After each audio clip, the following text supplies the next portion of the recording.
good evening, everybody, and once again, it's Saturday night. That means one thing: we are live with the Cyber Racing Association's Homes Now, Not Later Super Speedway Series, where tonight we are at Daytona International Speedway with the K&N cars. As always, it'll be a 90-lap race, 3 stages. We will have our mandatory cautions on. As always, there's one quick repair, and it looks like, judging so far in practice, we've got a good group of guys running here. Decided to come on a little bit earlier tonight because we've struck a deal, me and Jim, who is the series sponsor with Homes Now, Not Later. He's agreed to come on board next season as the series sponsor again, so that means that we will be back for next season here at Cyber, which we're very excited about that. Tonight I will be rocking at Lone Man in the booth, seeing how my fellow co-anchors are currently running in the 24-hour race, and wish them luck. So we're doing pretty good, but I'll be the lone man in the booth here, so if I'm not able to catch all the action, it's only because I'm the only one here tonight, but I will do my best to keep you up to date. I wanted to come in a little bit early, so we still have about 5 minutes. I don't think that we've really touched base exactly and brought the message out what Homes Now really does. They're a non-profit organization based in Washington State, and I've pulled up their site to give us basically the top 10 frequently asked questions. Now, they are 100% non-profit, so that means it is tax deductible for your any donations. And there's over 3.5 million people in this country that are homeless, and that's pretty much an epidemic right there.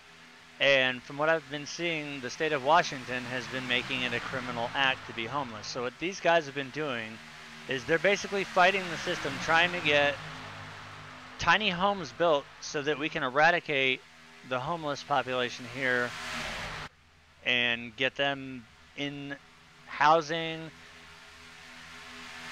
without having a huge impact on like taxpayer money having to do it, and utilities, all that good stuff. The homes right now, they have partnered with I hope I'm saying this correctly, the Lumi Stepping Stones. They have provided some land on the Lumi Reservation to build their homes currently, but they are also open to working with anybody willing to have a tiny home built on their property in Whatcom County. Now, you don't have to be 100% homeless, meaning out on the streets, to qualify for one of these homes. You could be bouncing around from couch to couch, whatever. There's a questionnaire that you fill out, and you go from there.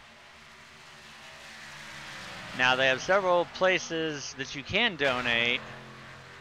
There's the Patron, they have their GoFundMe, and of course, I've put links to all this down in the info, so if you guys want to check it out, any donations are greatly appreciated, as we all know it's not cheap to broadcast. It's not cheap to do anything here on iRacing. This is all coming out of Jim's pocket, and with them being a non-profit, every penny counts. So if you guys want to help the homeless situation, not just, even if it's not in your area, know that you're making a difference somewhere, please go check out Homes Now's website, and if you've got the spare money, go ahead and drop it in Patron or on their GoFundMe. But tonight, as we get set here to do 90 laps at Daytona,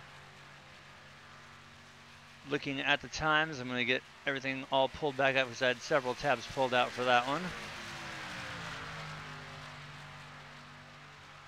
Take a look right now. Bobby Tinch is being scored with the fastest time with a 44.664 here.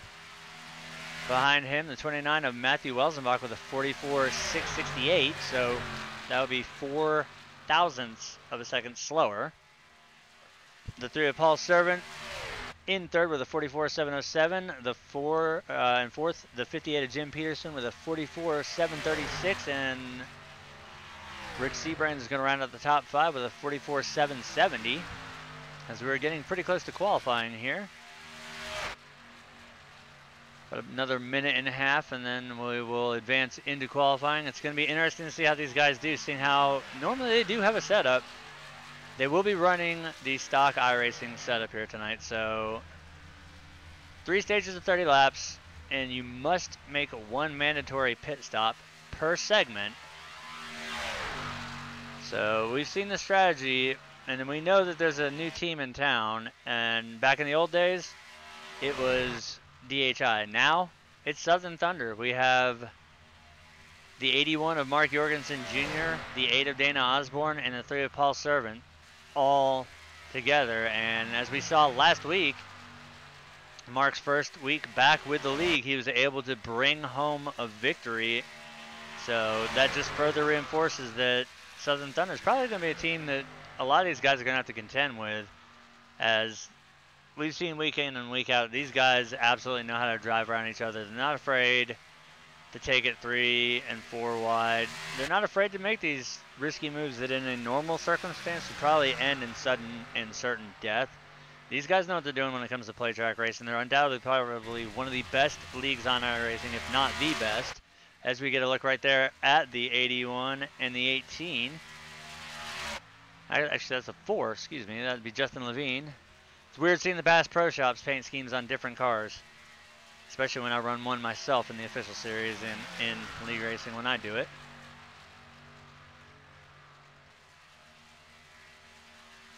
Raced with Justin there in the 4 several times, several NISs here at Daytona. As we see a little bumper hook go on there between the 18, that was intentionally done, but that's going to round out practice as we are now going to go over into qualifying. Let's see what these drivers can do here.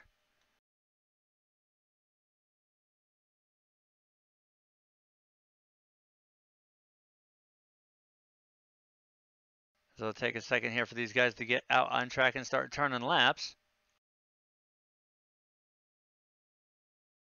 And good luck to you tonight, Jim. I know you are inside the Elite 11. Hopefully you can steer clear of any of the drama tonight and sail on to the next round, as I know we'll be going down to 7 or 8 after the next couple races.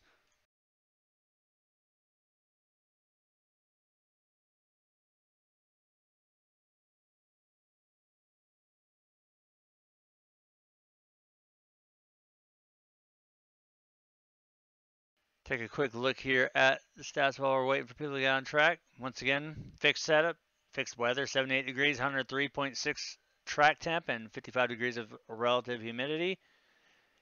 And once again, in case you guys missed it, we are here with the Cyber Racing Association's Homes Now Not Later Super Speedway Series. Tonight, of course, if you can't see it by the infield, it's down there on the bottom. We're in Daytona Beach, Florida for yet another great plate track race.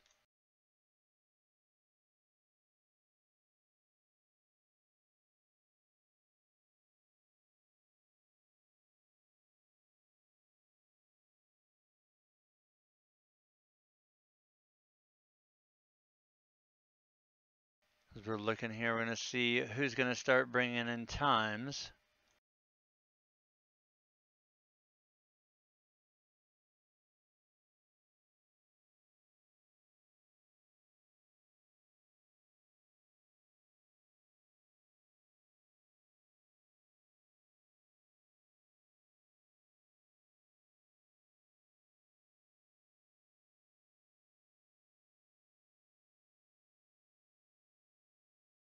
Right now, early out on the pole, we're going to have the 20 of Michael Coe with a 59.68, and that's going to drop as the drivers are starting to get their laps in. Now I remember why it's not going to circle around to them in my getting in here due to the complications of the 24-hour race. Had to come in as a driver, would not let me spectate. So the servers are a little bit bogged and overwhelmed, seeing how there's literally thousands of people racing the 24-hour race right now. I'll take this a little bit of a hiccup versus not being able to even get in here and have drivers throughputting throughout the race. So I'll continue to update you guys here on the pole sitter as the times change. But right now, once again, it is the 20 of Michael Coe with a 50.106, followed by the 16 of Chris Brown. Now we have the 87 of Raymond Rittenhauer. He's going to take over the top spot with a 50.072. Bobby Tinchin fourth with a 52.44. And now the 3 of Paul Servant. He's going to take over the top of the leaderboard with a 50-0-58. As we see some different names popping in there. The 4 of Justin Levine being scored now in 3rd with a 50-0-78. Gary Champion in the 18 4th with a 50-0-93. So that'll move these guys around a little bit. That'll move the 20 down to 5th, and looking at 6th spot, the 58 of Jim Peterson with a 51-23. Now we're going to see the 8 of Dana Osborne. He's going to move his way up to 2nd with a 50-0-63. So these guys are definitely, we're seeing what we've been seeing for the past 2 or 3 weeks now. The 3 and the 8. Do we even have Mark in here tonight? I'm going to look through the driver list here and see if I see him anywhere. No, we do not. Hopefully Mark gets to feeling better. I know last week when he was racing, he did not sound very good at all. So hopefully he's out there watching. Hope you get to feeling better, Mark.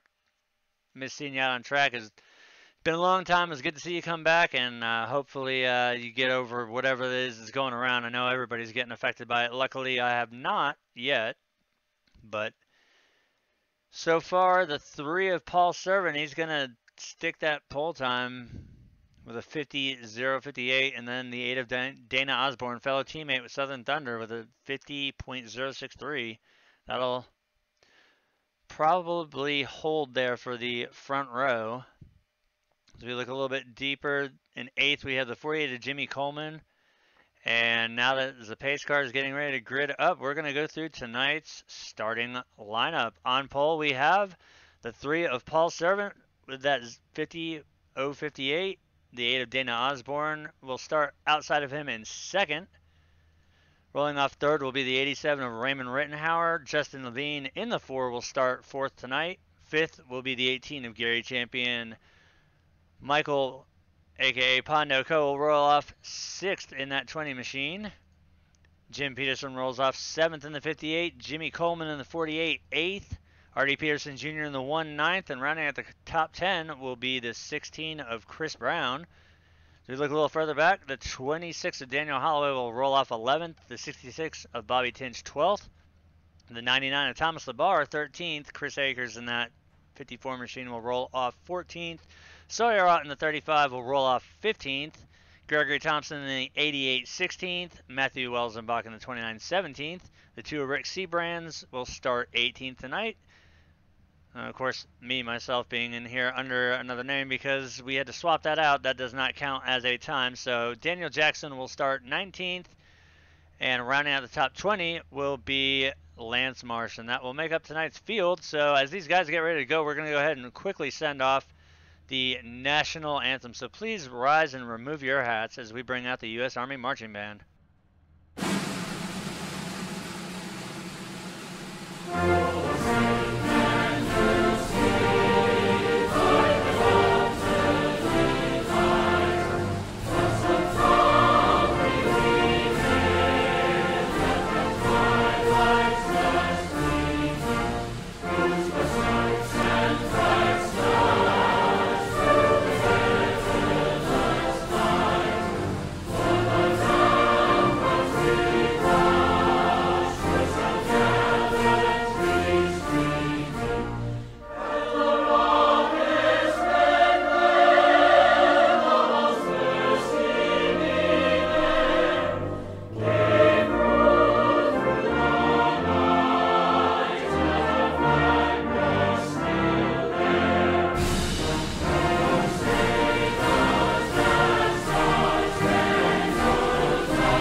Mustang pace car is making its way onto the backstretch. We are half a lap away from getting this race started tonight. As always, we are going to start this race with the Crank It Up camera. Hopefully these guys will do what they did last week and we'll see the first two stages nice and clean. They'll get sorted out, and we'll see a couple packs put together. But last week we were in the open truck setup. Now tonight we are in the fixed K&N setup, so it should be a little bit more close quarters racing, but we do have all these teams racing together, so anything is possible. As Brett or Jeff, or as we came up with the name Bref Bodine, is making his way through 3 and 4. He'll drop down on the pit road, and the 3 of Paul Servant will lead us into the initial start of the race here. And folks, you never really know how difficult it is to do something when you don't have your other eyes and ears around. But as the Mustang pace car makes its way off, we're about ready to start. The green flag is out. We are underway here with the Cyber Racing Association's Homes Now, Not Later Super Speedway Series.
All right, anybody familiar with the broadcast knows that the first couple laps I always like to run in that crank it up camera so you guys can actually see how these cars interact on the first couple laps during the initial start and on every restart. Because it does take these cars a couple laps to get up to speed. And we can see right now, looking at the RPM bar, they're right between 7,000 and 7,500 RPM. Now, that's pretty close to the red line on these cars. I believe they hit the chip at 8,000. It's been a little while since I've been in one of the K&N Impalas, but I'm pretty certain that it absolutely is smacking the rev limiter at 8,000. And we're going to see some speeds of at least 203, 204. Matter of fact, we're going to switch out to that and go to the driver drop down. As we can see right now, looking at 10th position here, the 26th is Daniel Holloway. He's at 198 miles an hour as they cross the line that time. 201, 202. So these drivers already are hitting over 200 miles an hour. As we see, it's still going to be the 3 and the 8 there up front.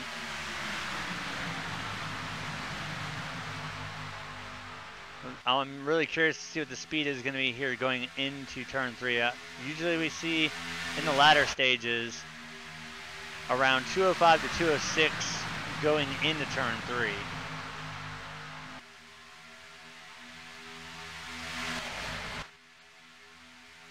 As we can see already, there's a nice pack up front that has already started to form. We've got a secondary pack there in the back. Not much has really changed. We're looking at the laps here. We've got the 8 of Dana Osborne on the outside line being pushed by the 4 of Justin Levine. On the inside, we have the 87 of Raymond Rittenhauer pushing the 3 of Paul Servant.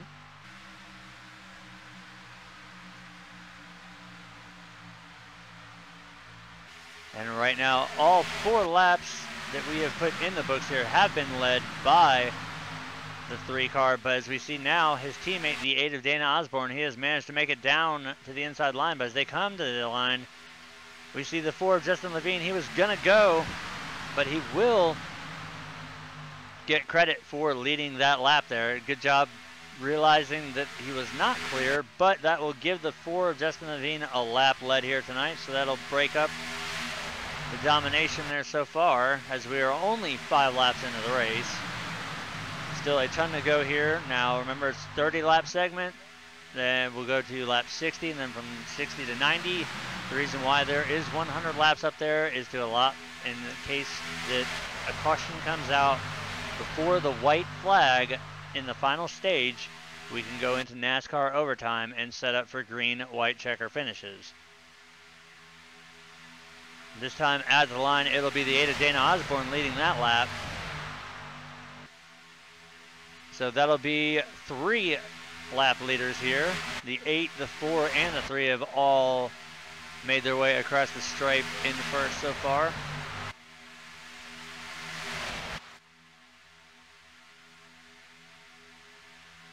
So you can see they're kind of watching here, the cars are kind of like resetting themselves. That's due to the high server usage. Once again, we are in probably the worst week to be broadcasting and running races, seeing how the 24 hours of Daytona is going on. I'm pretty sure iRacing has at least 3/4 of their servers dedicated strictly just for that race. But luckily, everything is good, and we are able to bring this broadcast here, and these guys are able to race it. I know a lot of these drivers are going to be competing in the 24 hours after they're done racing here tonight, so we might actually see a pretty clean race tonight. A lot of them want to get in there and get their seat time filled in there, because you do have to run an equal share amount. As we are 3 wide here on the backstretch, you can see the 48 there, Jimmy Coleman. He's able to duck it back in there. As we are currently looking at your 9th place car, the 58 of Jim Peterson. And at the line this time, it'll once again be the 8 of Dana Osborne leading that lap.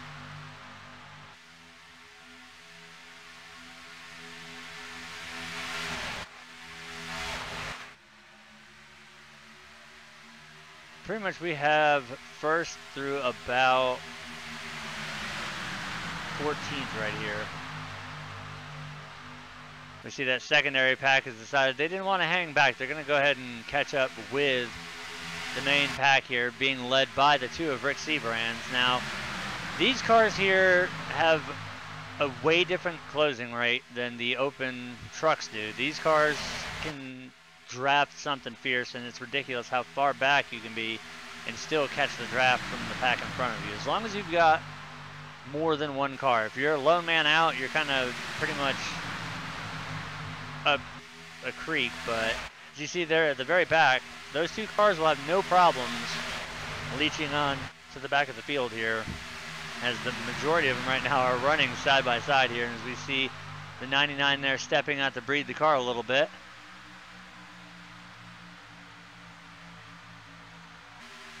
And we see that the 4 of Justin Levine has been able to drop down in front of the 8 of Dana Osborne, so that will put Justin Levine out front there on the low line. The 20 of Michael Coe will be the first car up there on the high line if we don't see the 8 and the 3 try and make a move to the high side. So that time, undoubtedly at the line, it will be the 4 of Justin Levine leading that lap. That'll be his 2nd lap led tonight, as we are 10 laps in.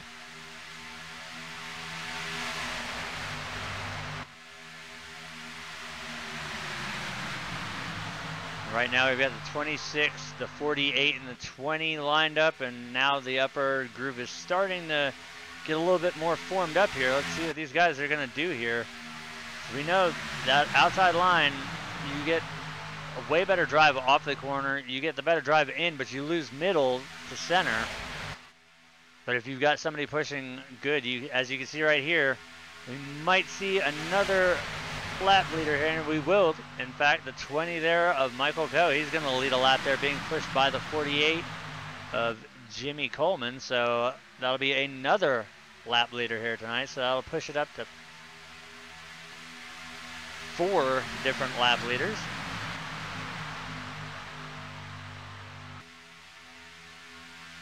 So right now these guys are pretty much just nice and calm, running nose to tail. You can see there's a decent gap on both grooves. As we see now the 8 of Daytona Osborne, he's going to shift up to the high side. Now he's kind of stuck. He's going to have to play middleman out here as he's stuck in that center groove as we are 3 wide. He's going to have to find a hole to drop into quick, otherwise he's going to lose a lot of positions. But right now, knowing Dana's driving style, he can pretty much hang right there if he can get enough side draft. If somebody will lift just a little bit, as we get this great shot of him coming down the backstretch here.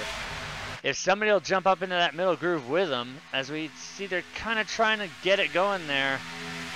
If he can get a little bit of help, that's exactly what we wanted to see right there. Is now the 8 is just got to back off a hair, but we see the 20 now. He's going to drop down, and that's going to put the 48 and the 26 to the outside line. As now the 99, he's going to drop to the inside. While all this is going on, we still have the 4 of Justin Levine out front leading, as they're still 3 wide now. The 26 and the 48 all the way up there on the high groove. The 8 and the 20 in the middle lane, and the 4, the 3, the 87, the 99, and the 18 there on the inside. Now, like I said earlier during the pre-race, if there's any group of guys out here on iRacing that's not afraid to take it 3 wide, it's definitely these guys here. So you see the 66 there, Bobby Tinch. After they clear here, I believe the 48 will be able to drop in behind the 26, as we see the 54. There's a good enough gap. We should be able to drop in right there and be safe. So they'll go back to double file racing here, as we got 14 laps in the books. Now the 20 of Michael Coe is going to see what he can do. He's got the 8 of Dana Osborne, as well as the 66 of Bobby Tinch, and the 26 of Daniel Holloway there behind him on the outside line. See what old Pondo can do here as they come around. If he can get a lap lead here being pushed on the outside. If not, it will go to the 4 of Justin Levine again. As they're pretty much 3 by 3 here for the front 6. You see the 66 flare out a little bit. It's going to be a close race, but I'm going to hand this one to the 4. He'll get that one by about a fender. So the strategy is going to be interesting here in the first segment. Now, we've seen a lot of times a lot of drivers will wait till 1 or 2 laps before the stage ends to come down pit road and take their service. Last week we saw a totally different strategy being employed by pretty much the entire field, but that was the cutting race. We went from having 16 drivers to the Elite 11. So now these guys are going to have to maintain the current Elite 11, are going to have to fight for the top 7 or 8, I believe. So this race isn't going to be the determining factor, but if you can score a W in this column, it pretty much marks you safe. So you see the 18 of Gary Champion there and the 1 of Artie Peterson Jr.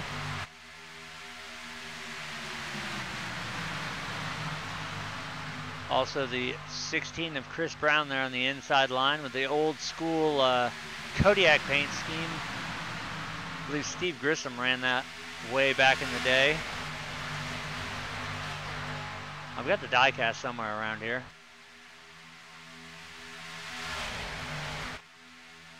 As they come to complete lap 17 here.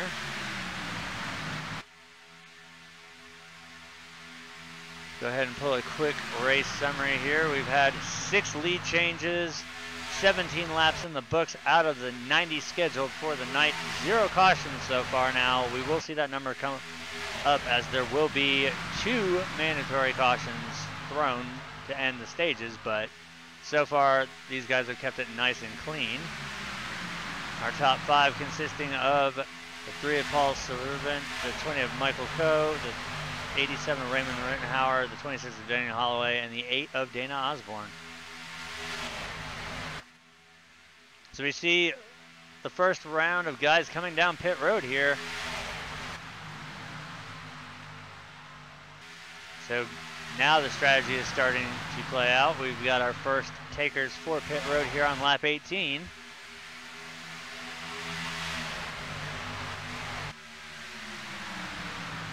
Meanwhile, the front 6 pretty much have not shifted around too much. You see the 20, the 26, and the 4 there on the outside, the 3, the 87, and the 8, as well as the 4.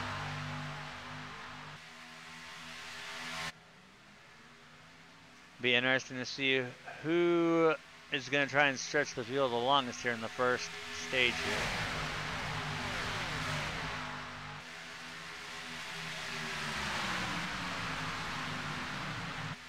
Right now it's 3 cars there on the outside, followed by 7 on the inside.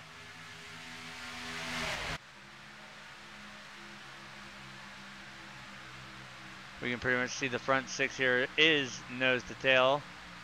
We've got Southern Thunder teammates, the 3 and the 8. They're separated by the 87 there. Oh, we got contact between the 87 and the 26. That's going to bring a caution out, so we're going to go ahead and we're going to look at that from the 26 point of view there. That'll be Daniel Holloway. It looked like it might have been a little bit of wash up from the 87 of Raymond Rittenhauer, but we'll go ahead and take a look here. So this is going to level the playing field.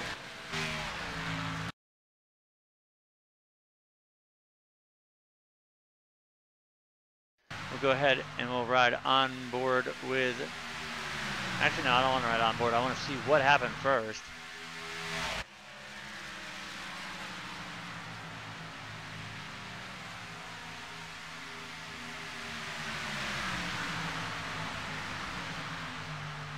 Right now everything is just fine.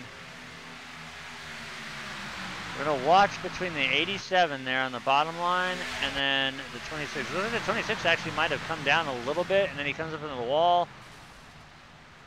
And he's somehow breakdancing through the center of the track, which was very weird. But we'll also go on board with the 87 of Raymond Rittenhauer as well.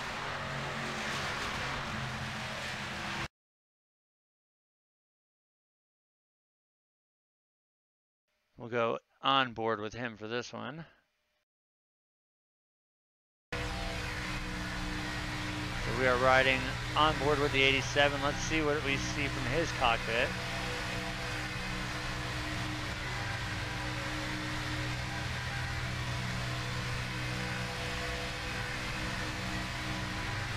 So they're just entering turn 1 now. The wreck is going to happen in turn 3.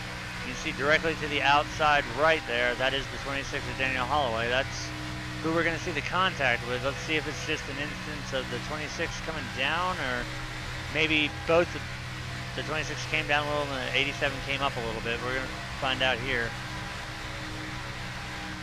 Looks like just a little bit of wash up, but look at the job that Raymond did there, sawing on the wheel and getting off the throttle. Good job saving it there. That one's kind of hard for me to call.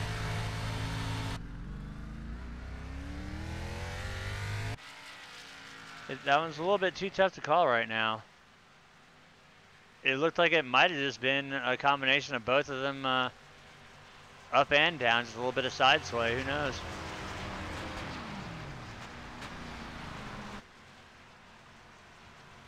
As we cycle through to the leader here, once things come back to the line, it should be the 58 of Jim Peterson leading the field here and probably down to pit road to take their service here, as this is, like I said, right as the caution came out, this is definitely going to alter the game plan now, as everybody has the chance to come down and either pit again or do whatever. But as they cross the line, it will be the 58 of Jim Peterson with the lead here, as we are working our first caution of the night here. The 29 of Matthew Welsenbach second, the 60 of Lance Marsh third, the 3 of Paul Servant fourth, Michael Coe in the 25th, 4 Justin Levine sixth, the 54 of Chris Akers seventh, Dana Osborne in the 8th, 16 of Chris Brown 9th, and Gary Champion in the 18 is going to round out the top 10.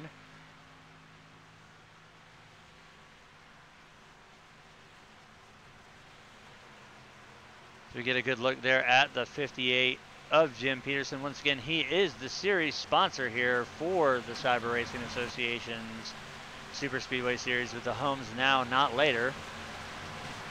And hopefully you guys were able to tune in early on that you were able to hear the explanation, because I don't think the message has really gotten across exactly what Homes Now is and how being a nonprofit organization is such a tough thing to do, and every dollar that goes towards a good charity like this counts.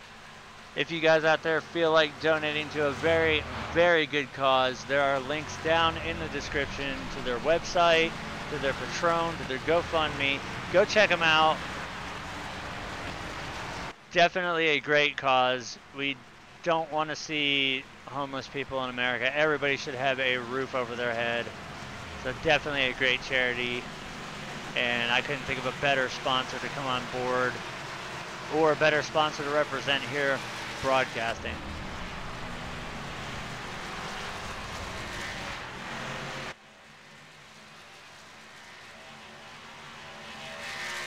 You see wave bys taking place right now. See some opting to come down pit road, but as the lights are out on the pace car, we're going to double the field back up here, and we're going to get ready to restart this race on lap 25.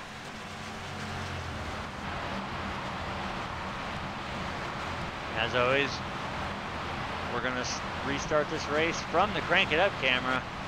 Hopefully there's not too much chaos and we can get through this stage with some good, clean, tight racing here.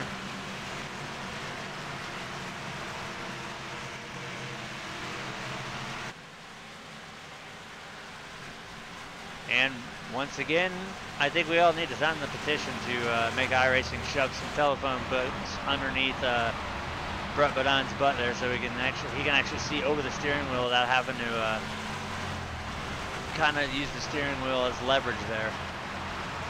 And word is that once again, iRacing has lifted his restriction on beer, so he's got a Yeti cooler there in the passenger seat of the S550 Mustang there. Actually, that's an S197, sorry.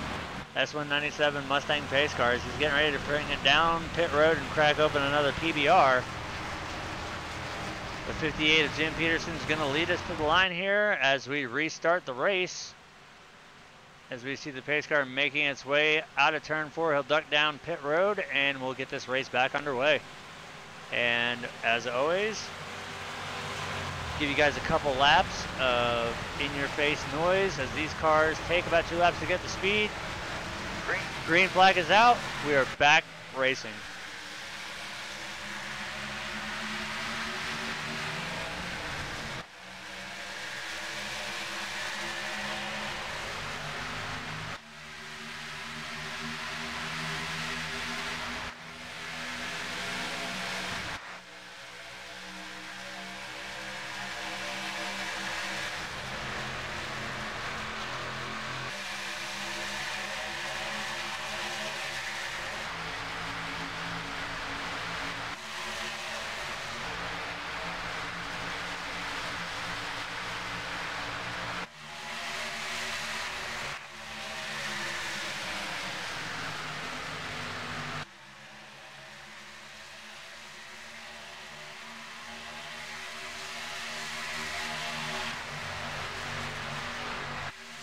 And as they come to the line, we will resume back to the regular Fox camera. You can see right there the 3 of Paul Servant, as well as the 4 and the 29 have wasted no time to get around. The 58 of Jim Peterson is right now, he's being scored in fifth spot as he comes off of turn 2, 192, 193 miles an hour. Let's see what he gets to up here on the backstretch.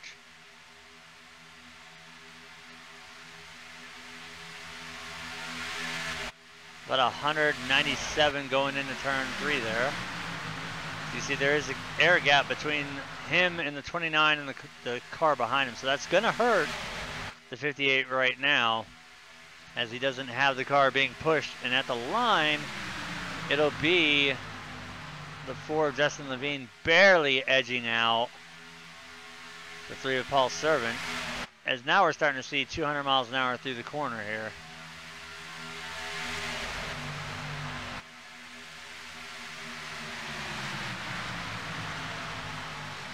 We see now the 4, he's going to stay there.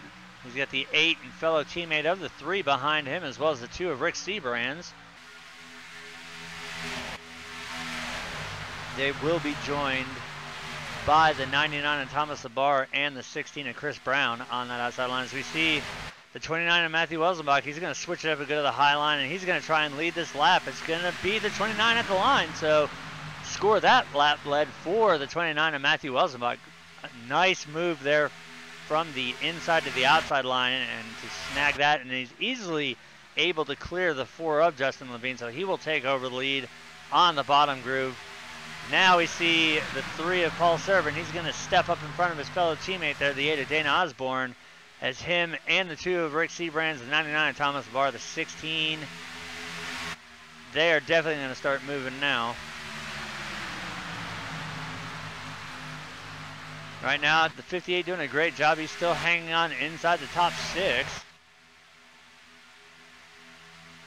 This time at the line once again, I do believe, and it will be the 29 of Matthew Welsenbach with another lap led. Right now, most laps led once again goes to the 3 of Paul Servant. And Justin Levine second with 7 laps. Dana Osborne with 4.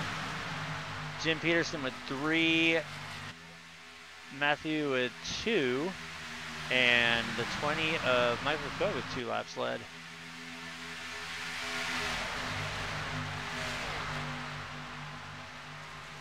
So once again, these guys are just doing a great job considering how wonky it must be inside the server tonight as we're watching these cars just bouncing and stuff.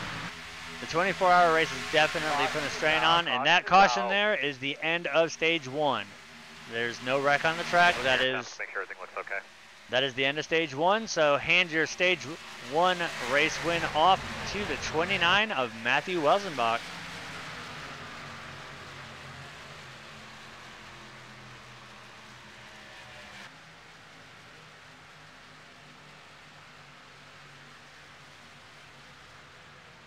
These guys did a great job finishing it out under green.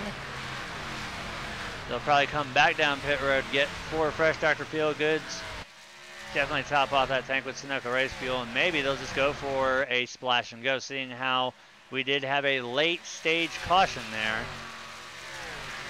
Who knows, we might see the whole field come down, we might see more strategy being played out, as right now the field needs to catch up to the pace car.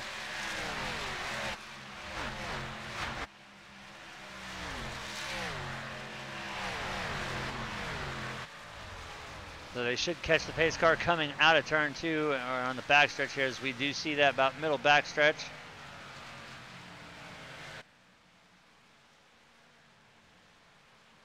The 29 there of Matthew Welsenbach with the entire field in tow behind him.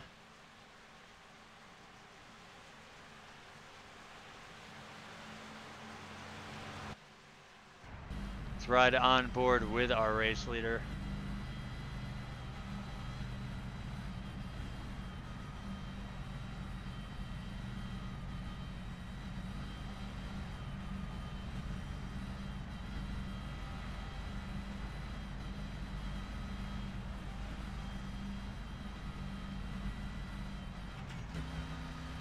As we hear him gear down, he more than likely is going to be coming down pit road here. He's kicked it down a second, and we will see everybody coming down pit road, minus probably a couple cars. Nope, so far it looks like the entire field will be coming down pit road here.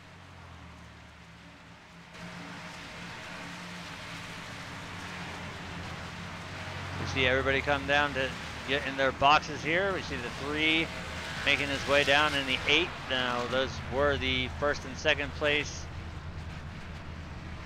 Our pole sitter and outside pole. We see there the 4 Justin Levine with splash and go. The 87 of Raymond Rittenhauer. Looks like he's going to walk out of there pretty good. So everybody gets the mad dash off of pit road.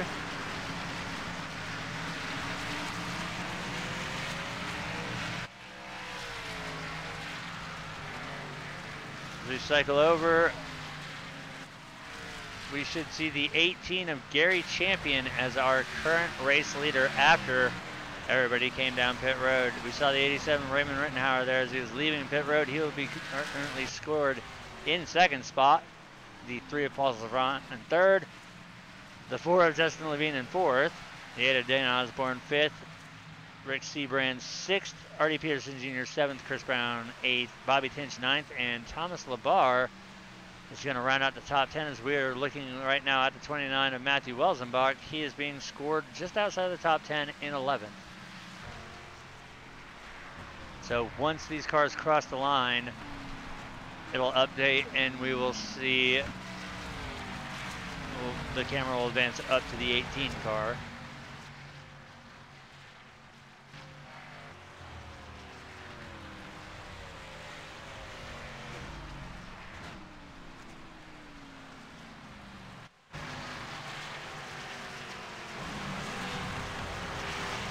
See one car opting to go down pit road there. That probably not a bad idea.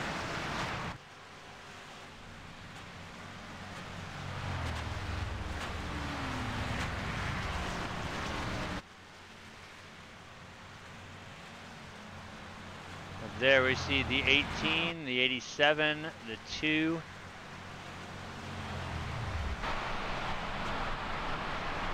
Ah, there's the old strategy trick in play right there, cooling the car down. Now, that was a little known secret for a while. I wonder why I saw people doing that. The reason you see these guys running like that, you notice how he's got his left tires straddled below the yellow line and his right side's above it. When you're in the corner and you've got your tires situated like that, this dead center of these cars, seeing how they're like a spade head shovel, they're completely round on the front, but this works for any of them. The K&N, the Camping World truck, the Xfinity Camaro, the Monster Energy Cup car, if you can get your left sides down on the corner, on the apron, and keep your right sides on the track, you create an air pocket right dead center under the cars. Hopefully he's going to be on the apron this time, but the digger cam would have been a perfect thing to show it. You're creating a nice open gap for air to flow underneath that car and cool that car down big time, as these cars do heat up pretty quick. As you see right there, you can see how much of a gap there is between the splitter of that car and the pavement. So that just lets so much cold air underneath that car and helps cool the machine down. So when you get this car going, you want that car to be as cold as possible, because staying behind these guys in the draft, it does not take long for them to get up to where you see them having to duck out to breathe. But right there, as you can see, the 4 Justin Levine, that was a great example with the digger cam there. You see pretty much about half the field coming down to pit here, so.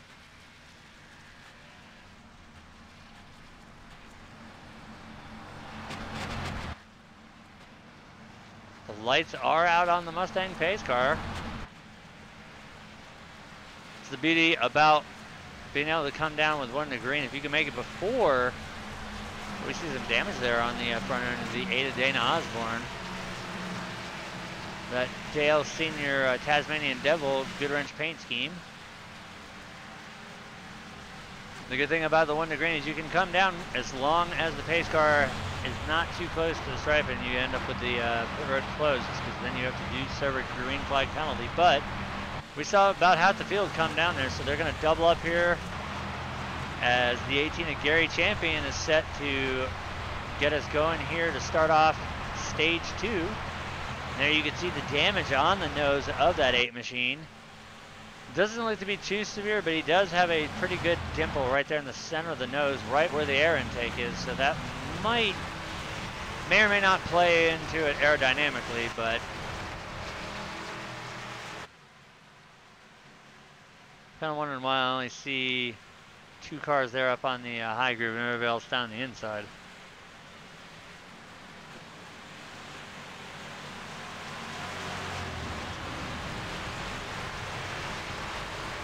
Might be a screw up with iRacing as the pace car is off, so green flag is back out.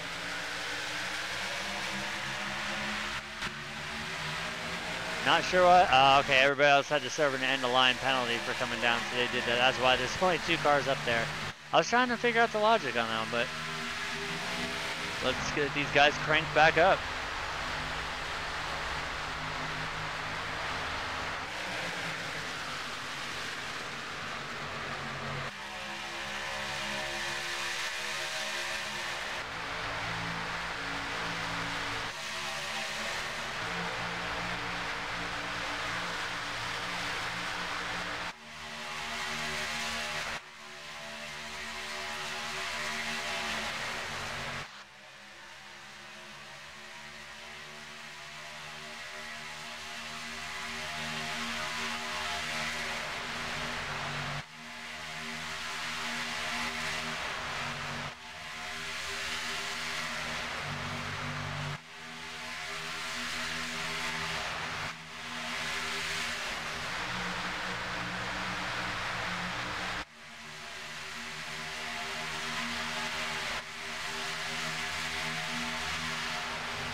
That was a good shot there, the damage on the 8 machine.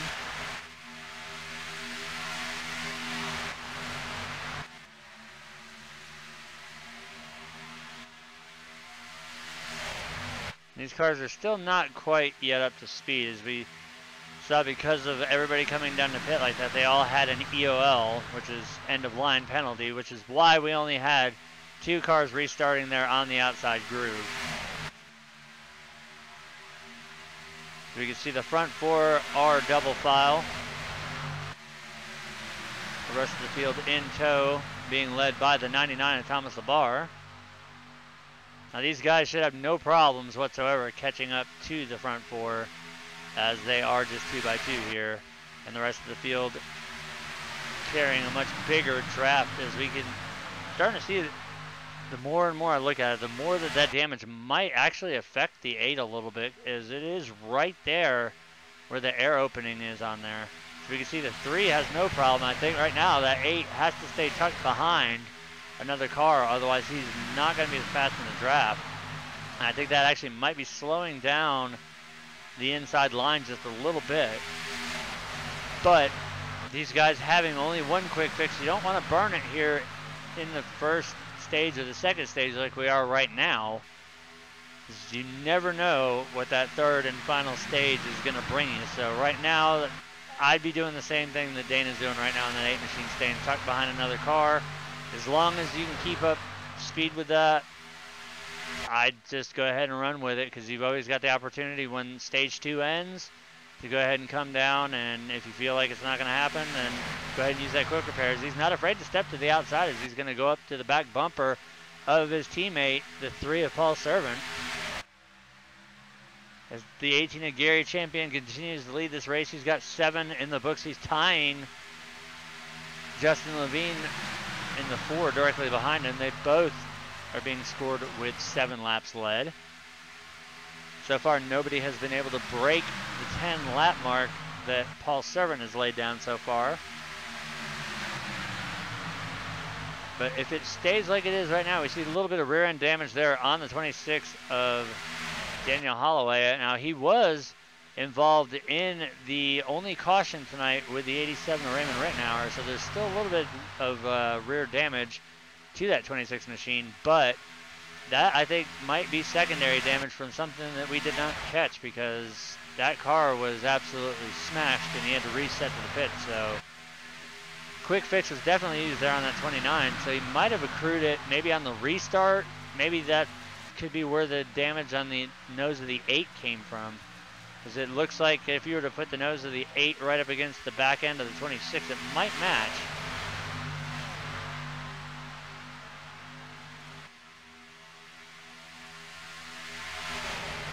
But this time, as they come to the line, it's going to be a battle between the 18 and the 26, but it'll be the 18 again. So that'll move Gary up to 9 laps led, so he's only 1 lap away from tying the 3 in most laps led tonight here.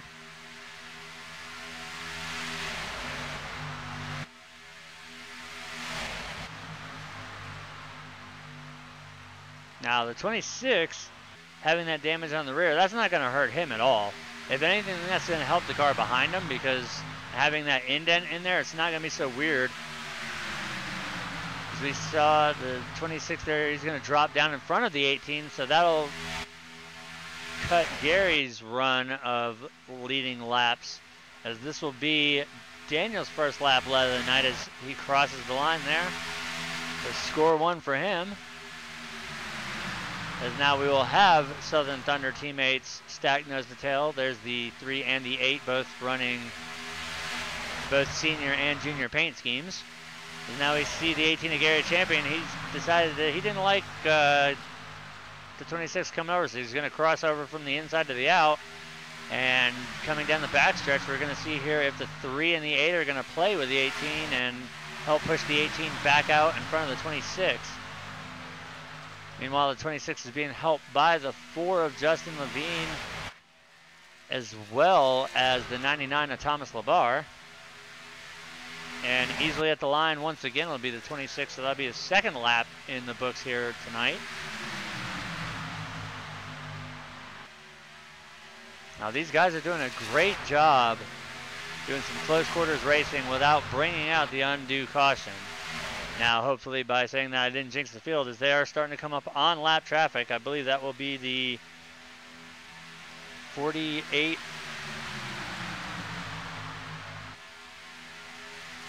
Yes, that'll be the 48 of Jimmy Coleman. No, actually it's a 72 of Daniel Jackson, as he gets a little piece of the wall there, staying high to avoid the field.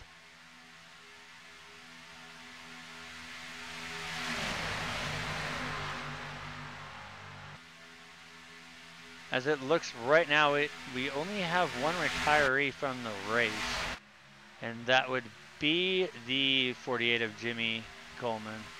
No, now it's showing him back. Our TVO is having fun right now. Right now it's scoring Daniel Jackson right now being the only car one lap down, as the battle is still being heated here between the 18 we see. The 8 has dropped back considerably.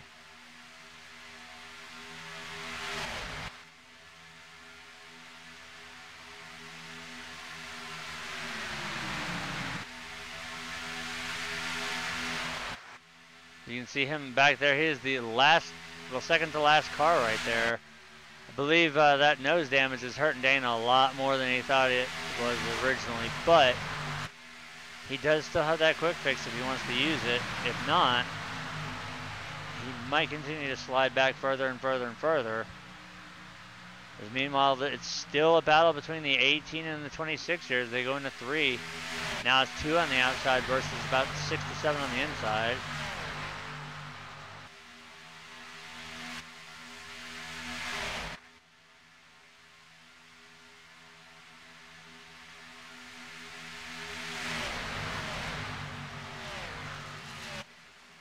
And right there, oh, we got a wreck on the track. Throughout the course of that last run, did you see I any saw the rubber 20 laying down of Michael Coe involved with that, so we're going to go ahead and take a look from that point of view and see what happened there.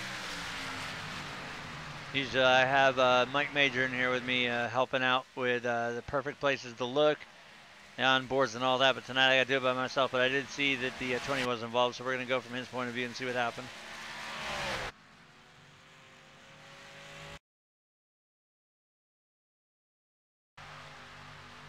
And here they are in the backstretch coming down to turn 3. See the 20 there on the outside, the 29, and then the 1 of Artie Peterson Jr. on the inside. Let's see what happens here.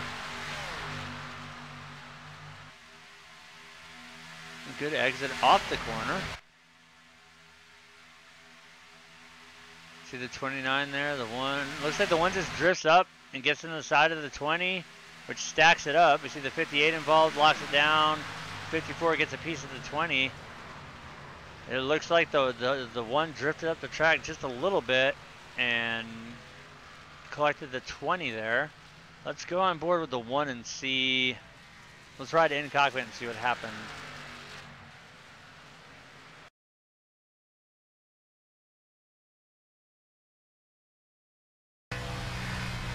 We are riding on board with the 1 of Artie Peterson Jr. here.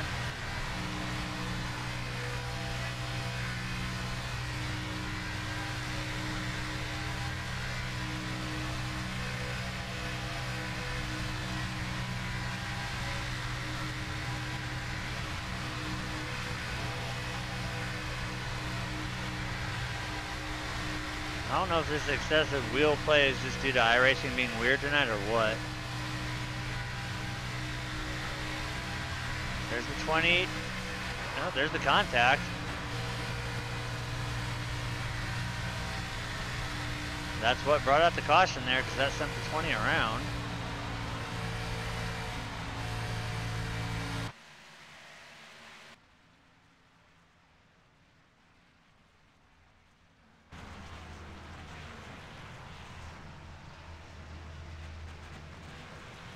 So we will go to the crank it up cam, but we are under caution here in stage 2.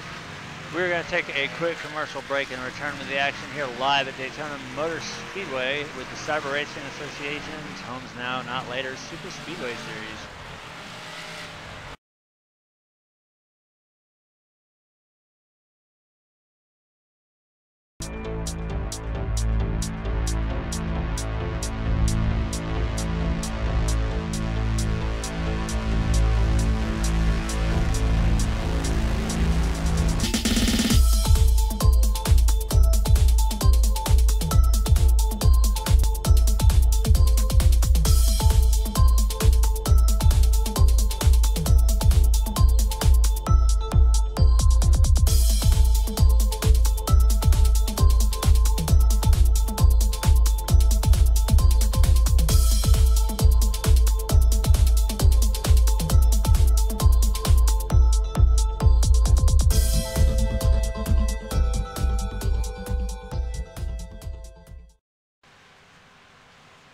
field makes their way out of turn 3 here.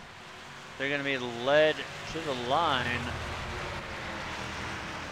by the 2 of Rick Seabrands.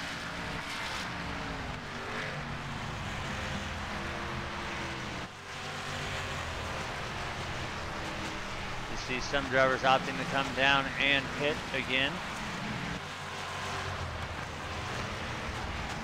So looking at your top 10 right now, out front is the 2 of Rick Seabrands, Bobby Tinch 2nd, Matthew Welsenbach 3rd, Paul Servant 4th, Gary Champion 5th, Justin Levine 6th, Raymond Rittenhauer 7th, Thomas LeBar 8th, Daniel Holloway 9th, and Sawyer Ott's going to round out the top 10.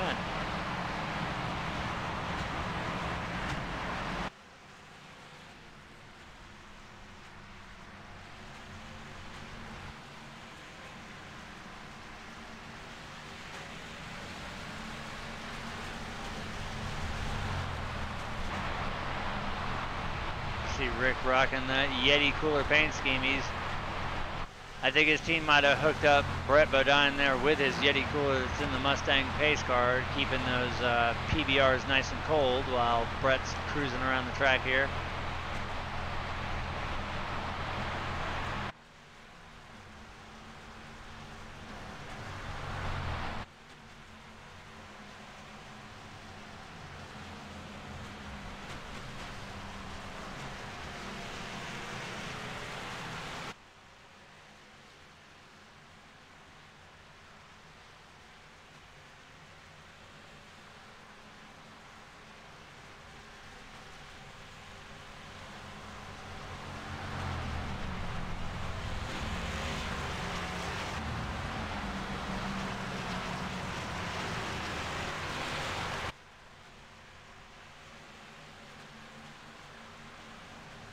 See a couple more drivers coming down to take a top off as the lights are out on the pace car. We are going to be 1 lap till we restart this race.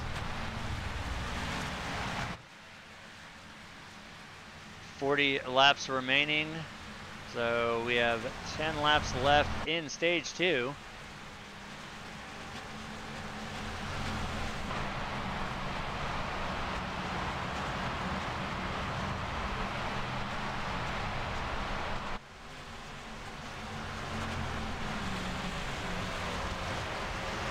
Time, so we don't miss any of the action, seeing how we do know that everybody's going to be fighting for that stage 2 win.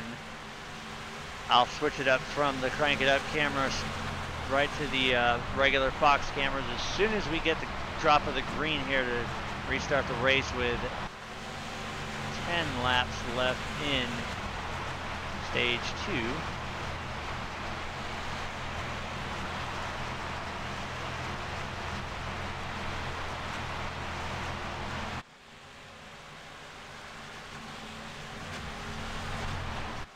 See a little bit of damage there to that 16 machine of Chris Brown.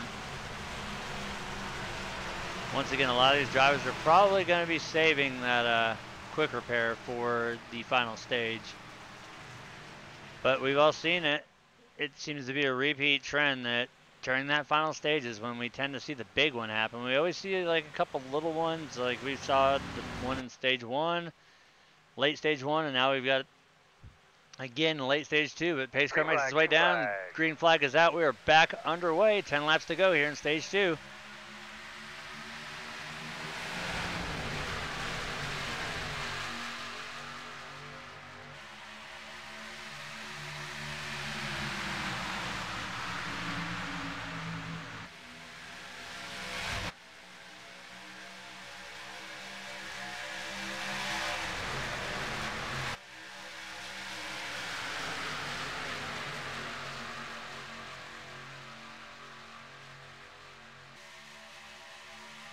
See the 66 right now trying to get clear of the 2. He's not able to do it there on the backstretch.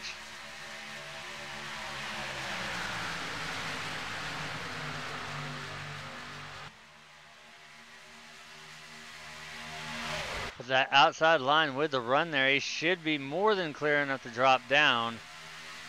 But this time at the line, he is going to lead us. So give that lap to the 66 of Bobby Tinch. That's his first lap led of the night here.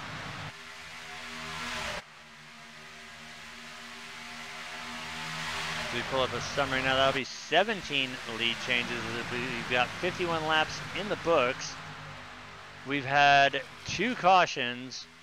That third one is the mandatory one to end the stage, as we will be seeing another one coming up here in less than 10 laps. Right now our top 5 consists of the 66 of Bobby Tinch, the 2 of Rick Seabrands, the 3 of Paul Servant, the 29 of Matthew Wilsenbach, and the 4 of Justin Levine. As at the line by a fender, it's going to be the 66 of Bobby Tinch again, leading another lap here. His second one of the night.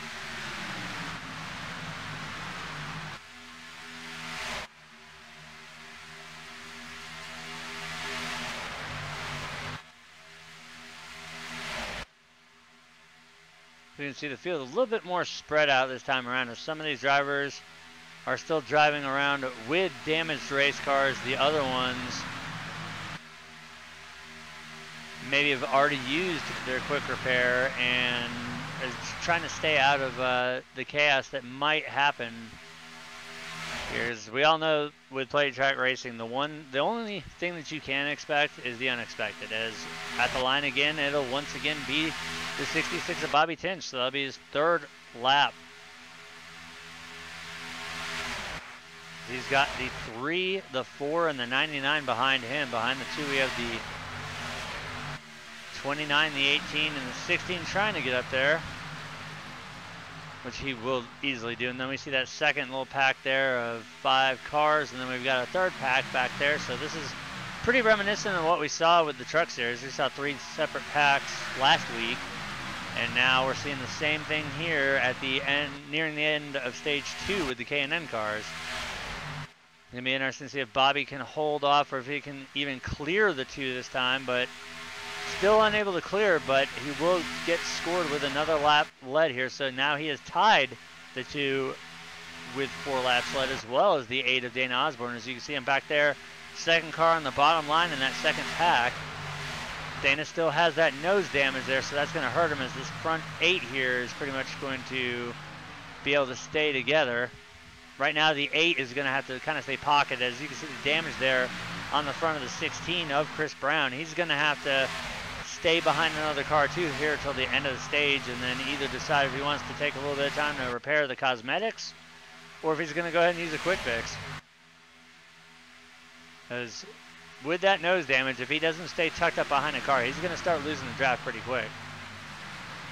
And I think what we might see here is the 99 of Thomas LeVar. He might drop down behind the 16, or the 2nd pack here is going to catch these 2 guys, scoop them up, and then push them up to the lead pack, and we're going to have one big pack again. But there we see the 99 is going to get behind the 16 as the other pack rapidly approaches up on him, being led by the 88 of Gregory Thompson and the 8 of Dana Osborne.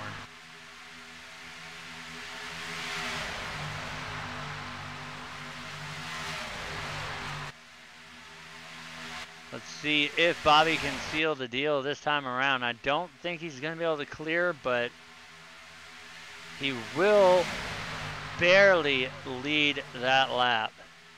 So now that is 6 laps for the 66 of Bobby Tinch.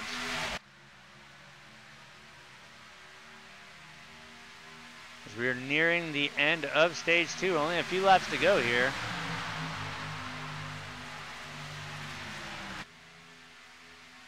Right now it's going to be between the 2 of Rick Seabrands and the 66 of Bobby Tinch.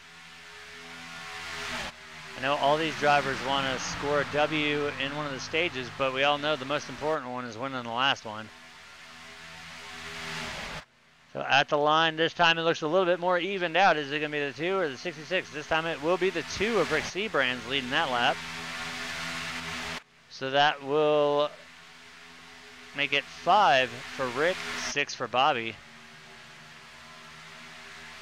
You see the 8 of Dana Osborne. He's shuffling his way around through the field. He moved from the low side up to the high side. He's trying to keep with the momentum. He's got to go wherever the speed and the momentum is with that front end damage on the 8 machine, as does the 16 of Chris Brown.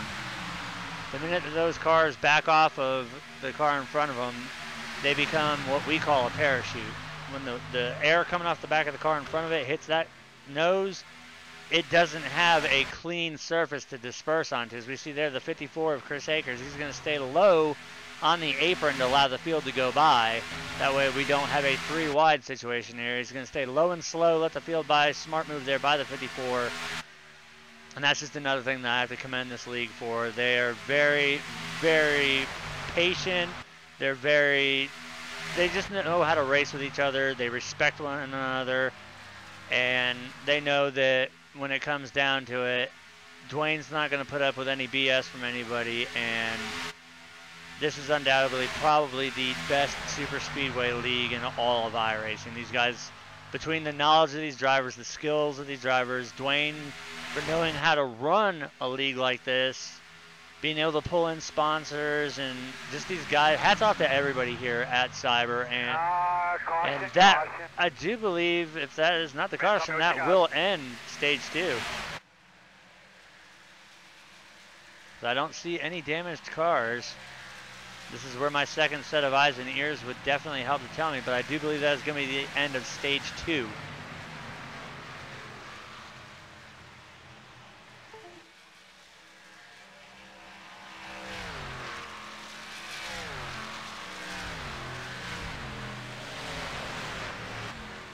So at the time that the caution came out ending the stage, stage 2 will go to the 2 of Rick Seabrand. So stage 1 was the 29 of Matthew Welzenbach, and now with stage 2 in the books, your stage 2 winner will be the 2 of Rick Seabrands.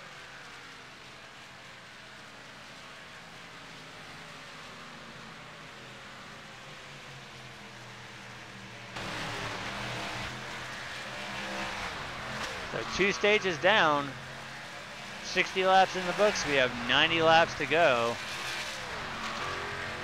as they catch the field, or the field catches the pace car out of turn 2 on the backstretch as always. See a good job there by the 2 dropping down below. Typically the drivers will fan out.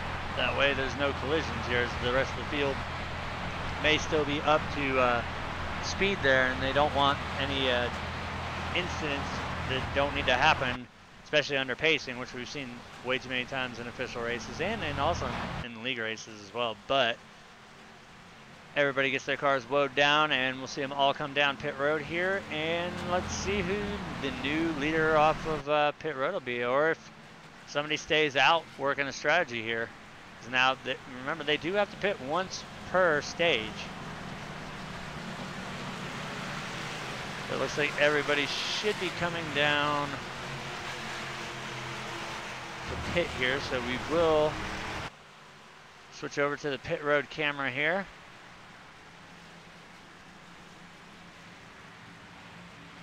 We see all the cars minus a couple coming down.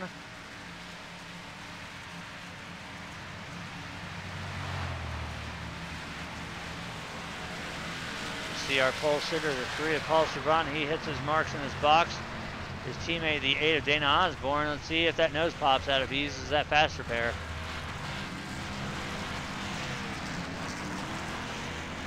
And it does not look like he's going to use it just yet. We watch the rest of the field here race off of pit road. Looks like an extended stay in the box for the 16. He's going to take some of that time for damage as well. Looks like the 18 as well. He's going to have an extended pit stop time. But as this cycles things out, score the 35 of Sawyer Ott as your current race leader. Raymond Rittenhauer in the 87 second. 3 of Paul Servant third. The 2 of Rick Seabrand's fourth.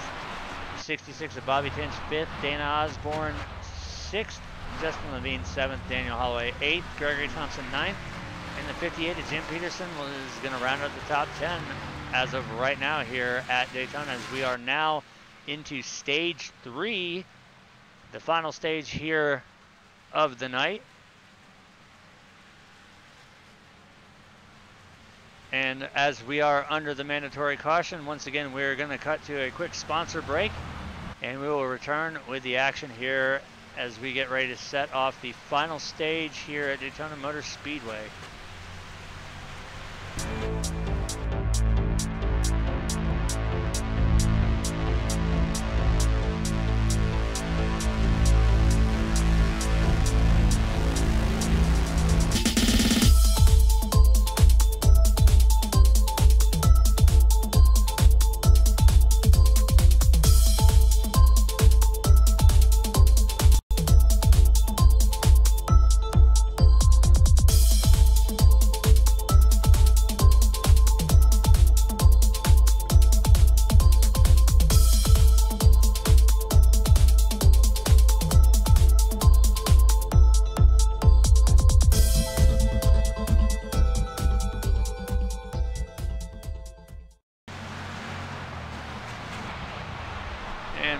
continue to ride around on the onboard camera here with our race leader, the 35 of Sawyer, as we get ready. Hopefully the lights on the pace car go out and we will double the field back up and get them ready to go here in the last stage.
As the lights on the Mustang pace car are out, we will double the field up here. We're less than a lap away from taking the green flag here to start the final segment with the Homes Now Not Later Cyber Racing Association Super Speedway Series.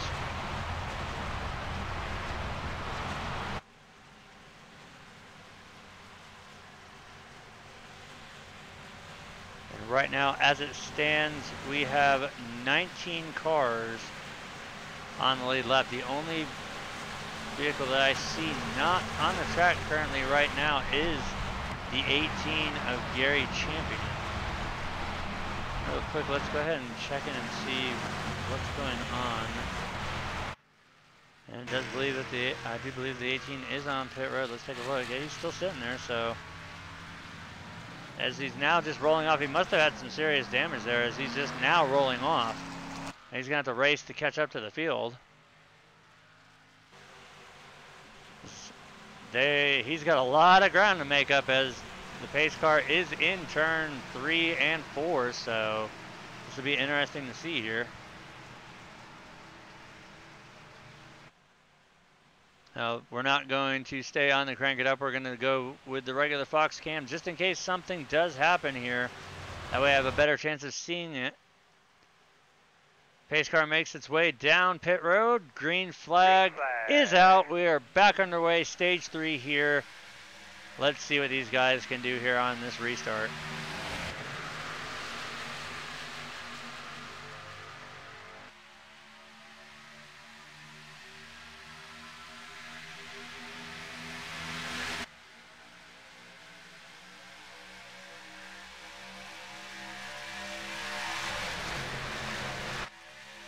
So far, so good for the bottom line as we see the 35, the 3, and the 66 working together as we get the 87 of Raymond Rittenhauer and the 2 of Rick Sebrands there on the outside.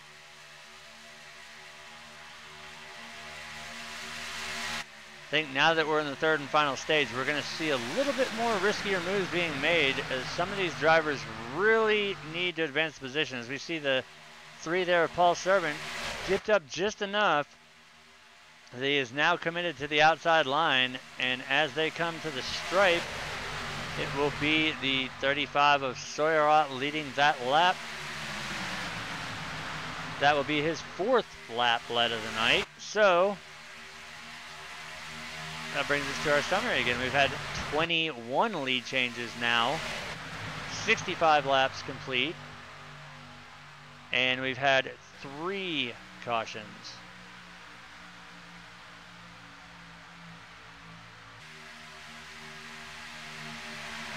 Right now our top 5 is the 35 of Sawyer, the 3 of Paul Servant, the 66 of Bobby Tinch, the 87 of Raymond Rittenhauer, and the 4 of Justin Levine. And easily this time at the line, it will be once again the 35 of Sawyer leading that lap.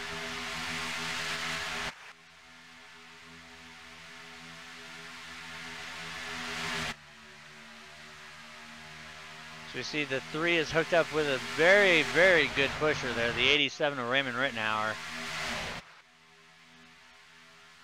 As well as the 4 of Justin Levine, and I believe that is also the 88 of Gregory Thompson up there, and it is. But you cannot discredit the 66 either. The 66 of Bobby Finch is probably one of the top 10 pushers that I've seen in my iRacing career. And once again, at the line, it'll be the 35, so that'll be his. Actually, no, it'll be the 10, the 3 of Paul Servant. But at the line, it was Sawyer Ott. So the 3 got the run just after the line, but the 35 was credited with leading that last lap. As now we've got 2 good pushers lined up behind the 3. And we've got 2 good pushers lined up behind the 35. It's just going to be a battle of who can keep the car straighter better and who can get through the turn quicker.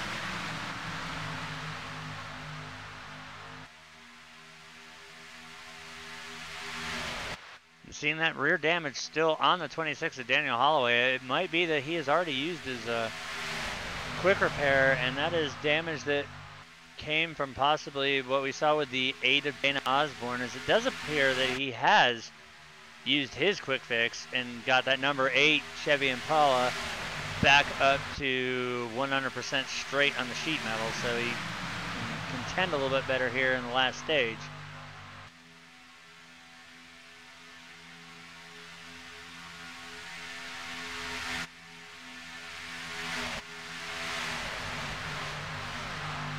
Now I expect these boys to play nice right up until the end, and then I expect to see some dicey moves made and maybe a late race caution or something that will set us up for a green-white checker finish, which is why we have the 10 extra laps. So right now it is 21 laps to go.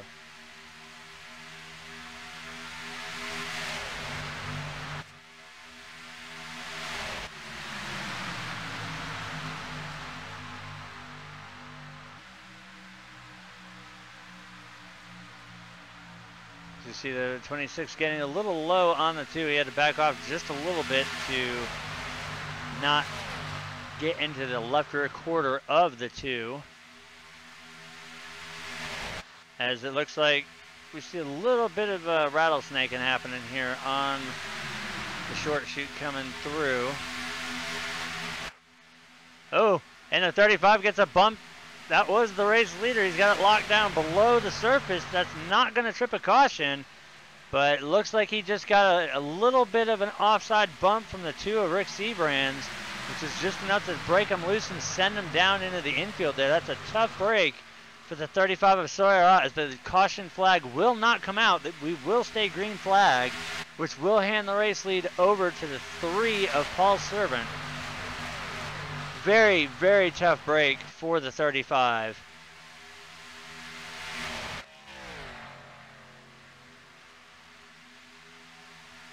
And at the line, the 3 will continue now to go on with racking up the most laps led, as this will be his 11th lap in the books tonight here as your race leader. But once again, that was a tragic turn of events for the 35, as he just got a little bit of a sideways bump, as we see somebody, whoa, the 99 there, a little bit out of shape on the backstretch. He had to dive down below the apron, but he got it straightened out. But a tragic turn of events there for the 35, as he got a little bit of a bad bump going through the corner there as the race leader on the bottom line, right through the infield. He did a great job locking it down, not hitting anything, but right there, it's gonna hurt him, as we see lap traffic coming into play. That's the 18 of Gary Champion. Field can make easy work of him, as he's going to stay high and out of the way. 18 laps to go here. That little bump right there that we saw is all it takes to send these cars around. If you just so much as breathe on this car and in the wrong portion of the track, or just a hair off on the car, it's enough to send these cars around. And that's exactly what we saw there with the 35. And once again, great job by Sawyer, locking down the brakes, straightening the car out, getting it back up and going without hitting anything. I know a lot of times we've seen that happen, and we've seen people lawn dart straight into the pit road wall, but 35 managed to keep control of the car during the entire slide and get it back out. Meanwhile, out front, the 4 Justin Levine has made it around the 3 of Paul Servant, and now you've got the 20 of Michael Coe being pushed by the 8 of Dana Osborne. The 20 might be able to make a run for it here, but as we see as they go into 3, they're going to be side by side with Justin having a little bit of advantage over the 20 there as they come through 3 and 4. But it's anybody's game here at the line, and I think it's outside slightly favored as the 20 will get scored with leading that lap. That's his 3rd lap led of the night, as he is now able to drop down and clear the 4. It looked like he almost wasn't going to go, but he is going to drop down. That'll open the door for the 8 of Dana Osborne as he's being pushed by the 26 of Daniel Holloway. And now we see the 99 of Thomas Labar coming up there. Undoubtedly, we'll start seeing more cars from the bottom line recycling up to the high side as we see the 8 easily being able to clear the 20. So that'll drop Dana down in front now, recycling Dana up to the race lead as he does have a fresh nose on that number 8 Chevy. So now we have the 26 and the 99 as we see 3 cars coming down pit road now, making their mandatory pit stop here in the final stage. So at the line for the 5th time, it'll be the 8 of Dana Osborne leading that lap. He's got 2 cars separating him from his teammate, the 3 of Paul Servant. Right now we see the 20 of Pondo Co. all over the back end of the 8. See if these 3 cars, now we see the 3 not really far enough up on there to where he could give that 26 a push. I think these guys are looking at the back of that 26 saying, I don't know, there's a little bit of damage on the back of that car. I don't know if I want to push it up to the front, because he will be the first car there, and with the air not cleanly dipping off the back of that spoiler. As we see they're coming up now on the 35 of Sawyer. He was the race leader, but then he got bumped coming through the tri-oval, so now he is going to go down a lap here as the field's going to catch him coming out of turn 2.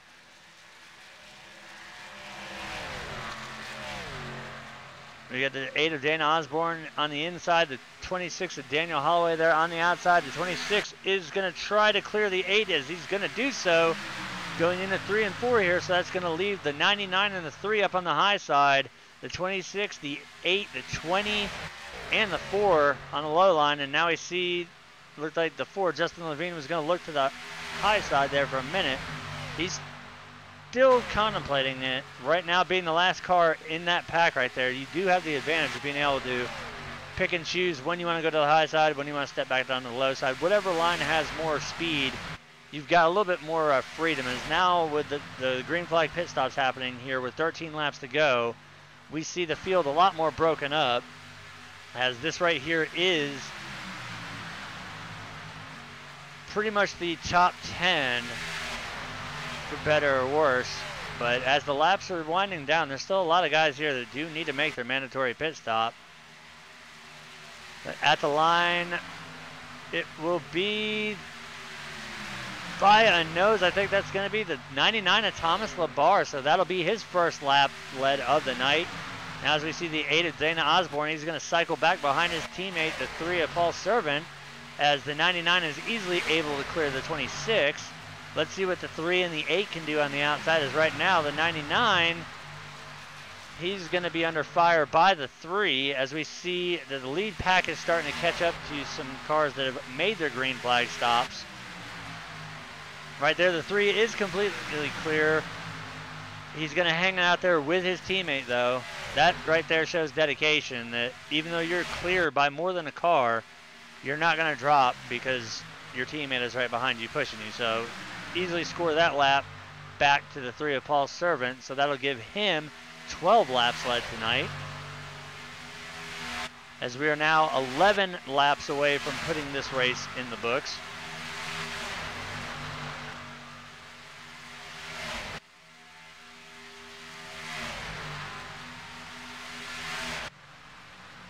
All right, we can see now that both the 8 and the 3 are clear, so they're going to drop down to the low line here. That'll recycle Southern Thunder to the front, and this is right where they started the race, 1 and 2. We had the 3 on pole, in the 8 outside pole. So this is exactly a reverse opposite of how he started the race. Now we see the 99. He's going to looked like he was going to commit to the high side there, but he backed out of that, and he's going to pedal in behind the 80s. He's got the rest of the field there. I think if they stay single file here, it's going to be easier. They'll catch this lap traffic a little bit quicker and get it out of the way, as it is going to be 9 to go next time by. So the laps are completely down to 2 handfuls now, and we're seeing exactly pretty much what we saw last week.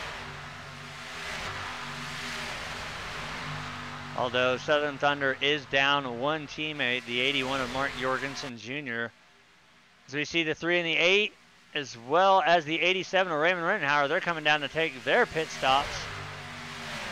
So strategy in place right there, as now your race leader will be scored as the 99 of Thomas Labar. So that'll be his second lap led. Behind him, the 26 of Daniel Holloway, the 20 of Pondo Co, the 4 of Justin Levine, and the 2 of Rick Seabrands. That will round out your top 5. Looking a little bit further back, we have the 1 of Artie Peterson Jr., the 16 of Chris Brown, the 72 of Daniel Jackson, the 66 of Bobby Tinch, and rounding out the top 10 will be the 48 of Jimmy Coleman. But these names will all change, as these drivers still do. Some do have to come down and take their mandatory pit stop, as now we see that the 8 and the 3 will rejoin this pack in 10th and 11th. Dana made it out ahead of Paul, so it'll be the 8 over the 3. But meanwhile, we're looking at our race leader in traffic here as he's coming up to lap the 88, the 29, as well as, I believe that is, let me get a good look here.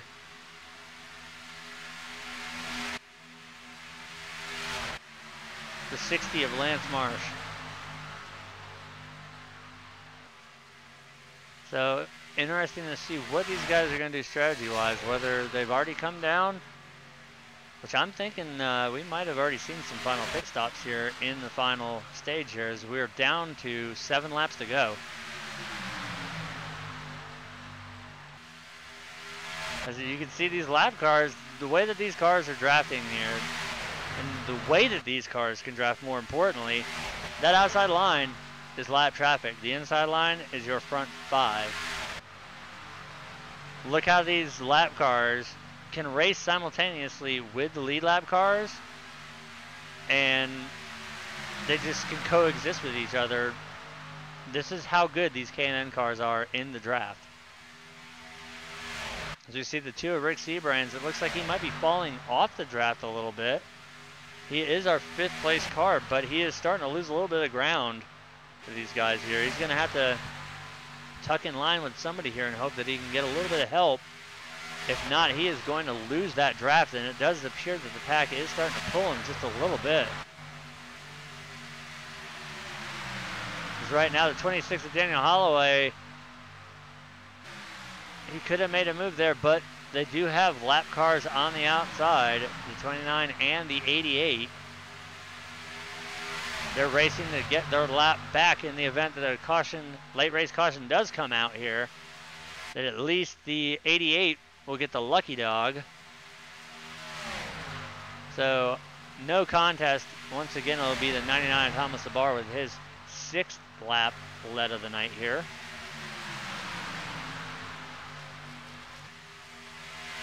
I think it's just amazing to see the 88 there and the 29, both cars right there on the cusp of being a lap down or being back on the lead lap, being able to race side by side with the race leaders here.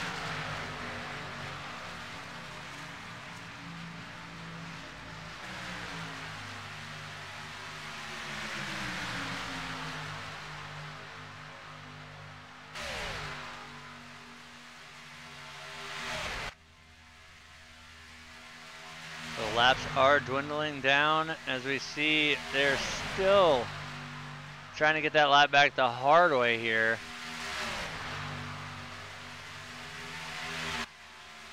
I'm thinking this is what we're going to see all the way to the end. We do only have 4 laps remaining here at Daytona.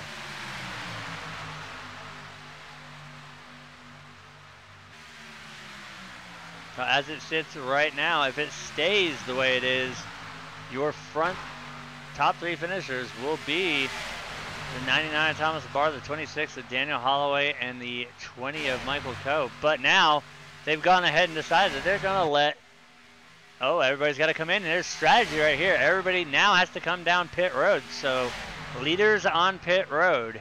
This is definitely going to change the strategy up as the 99, the 26, the 20, pretty much our entire front 5 is now on pit road. The 4 of Justin Levine as well as the 2 of Rick Seabrands. So now that is going to change things around here. As everybody cycles around, it's going to be interesting to see who is going to be scored as our race leader.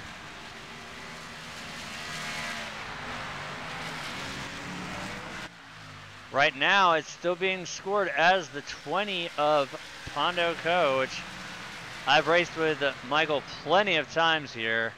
And now we see as cars are going by, the 72 of Daniel Jackson, the 48 of Jimmy Coleman, and the 99 as they're racing off pit road too wide here on the apron. Right now, as we have just a few laps to go, the 72 of Daniel Jackson, somebody we have not really talked about all night, is out there leading the race right now. Behind him, the 48 of Jimmy Coleman.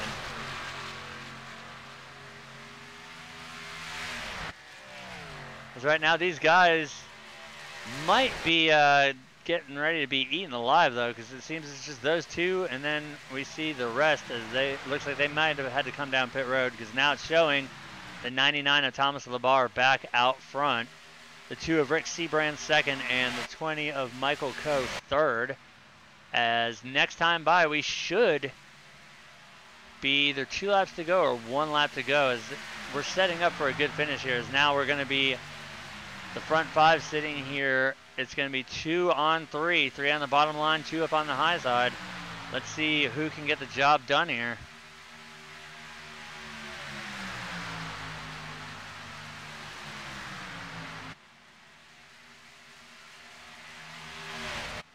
And it looks like the outside's not really going to do it for him. So right now, Thomas Labar is going to hold on to that lead, as it should be. Caution's out. That, I believe that's going to end the stage right there. That's race. We'll be pissed off at somebody else on the racetrack before this race is over with. So that right there, give your race win to the 99 of Thomas Labar, who, I need to make a note of this, the 99 only made it in to the Elite 11 because Dwayne decided that he was going to take a little time off from iRacing, and Dwayne was sitting in the Elite 11, so the 99 had barely squeaked his way, or he had inherited the spot from the 00 of Dwayne Cooper, and now tonight he comes back to win the race here at Daytona. So that will score your top 3 as Thomas Labar, your race winner, Rick Seabrands in the 2 second, and the 26 of Daniel Holloway third. And now, as I'm the only one here, it's going to take me slightly longer to get these drivers where they need to go. But I will get them up into the broadcast booth here.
Was that you, Pondo? You there?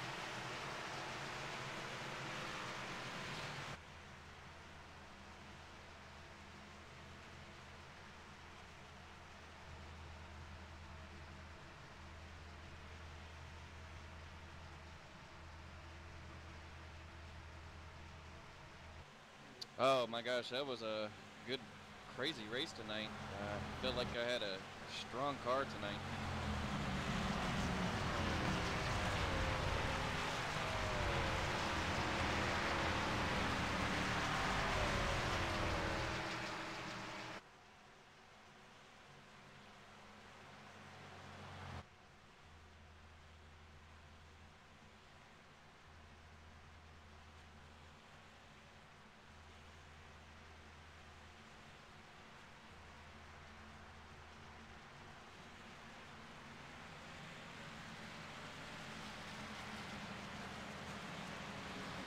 Oh man, it was the last stage in green flag, good racing.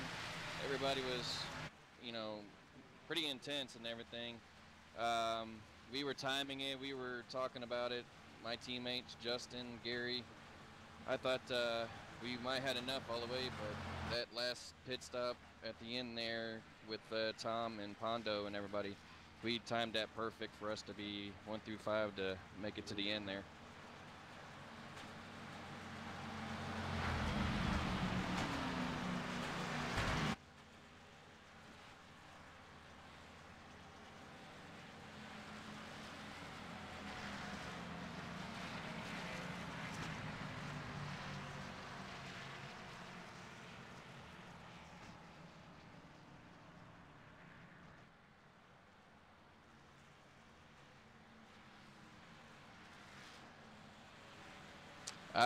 At that time, we were trying to save fuel as much as we can.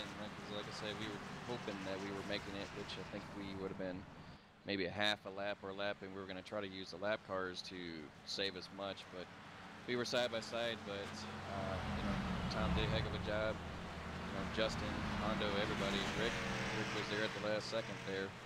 Crazy ending right there in that last lap. I thought we were going to win.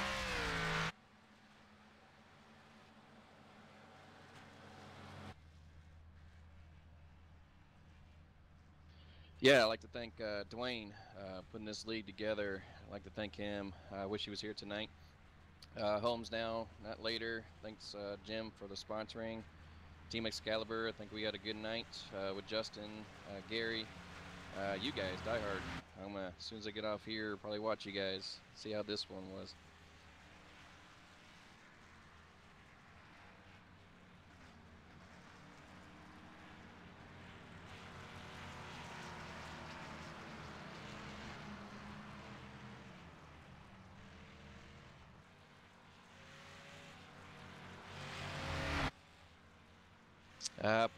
Points. Try to keep in the top 7 for making it into the next round.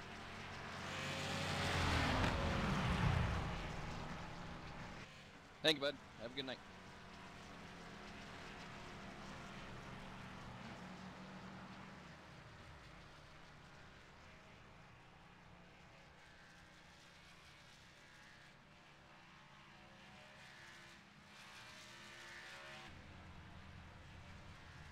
Boy, that was a lot of fun, man. We all had a really good pit stop there. The 26, the 9, and ourselves, and 20, and we yeah, that was crazy. It just that come down to fuel mileage there, and we got off pit road, 1, 2, 3 there, and just hammered down. That was it's pretty crazy there at the end, man. Just gotta thank Yeti Coolers and Dwayne and Holmes now for putting this on. It was a lot of fun. Major congrats to Thomas, and that was a good time. Now, me and Mike had the rumor going that you guys have been supplying Brett Bodine the pace car with the Yeti cooler so he can keep his PBR nice and cold under the pace laps. I tell you what, we actually did pretty good tonight. We really only had two cautions for accidents, so them Yetis will keep them as cold as they possibly humanly possible. So, yeah, we sure did, man. That was a lot of fun. Now, when I interviewed Daniel, he did say that y'all really had to work on the fuel mileage, and seeing you guys racing side by side with the lab cars, knowing that you needed those lab cars in front of you for the fuel mileage, that was something that we rarely ever see, that the two cars could coexist next to each other running. But in the end, it definitely made for one hell of a finish. And you guys definitely were on point with that final pit stop, and you brought her home second. Is there anybody out there that you want to thank? Yeah, just Dwayne, Holmes now. That whole last run there after that pit stop, I was kind of arguing with Gil up on the box. I wanted to come in and top off like we did earlier and get into the stages. And he said stay out, and it turned out being the right call, but it's just fuel mileage. You just don't know what to expect with 3 white checkers and stuff. But again, just thank Holmes now, Dwayne, everybody. Congrats to Thomas, and can't wait for next weekend. All right, well, once again, congratulations on that second place, and we will see you next week at Talladega. All right, guys, take care.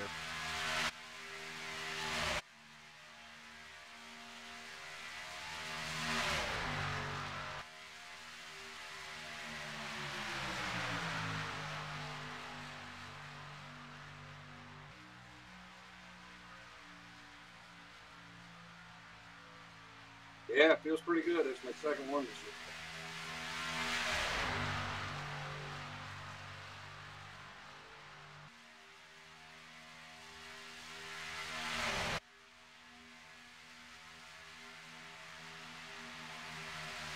Oh, heck yeah, heck yeah. I just enjoy racing with these guys. They're all a pretty good crew.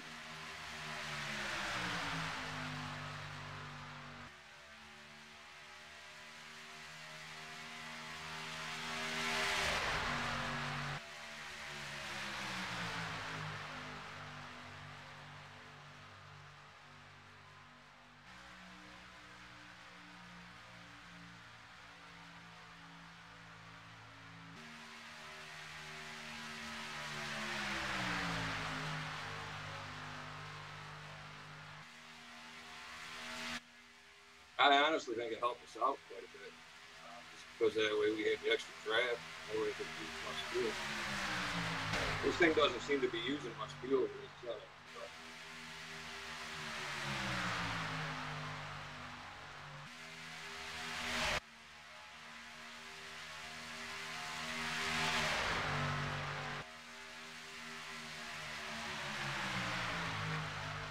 Yeah, 10-4. Thanks, Dwayne, for putting this stuff on for us. Really enjoy racing every weekend.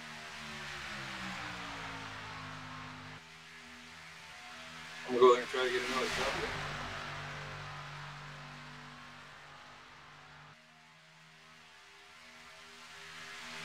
Hey, thanks again. Thanks for broadcasting.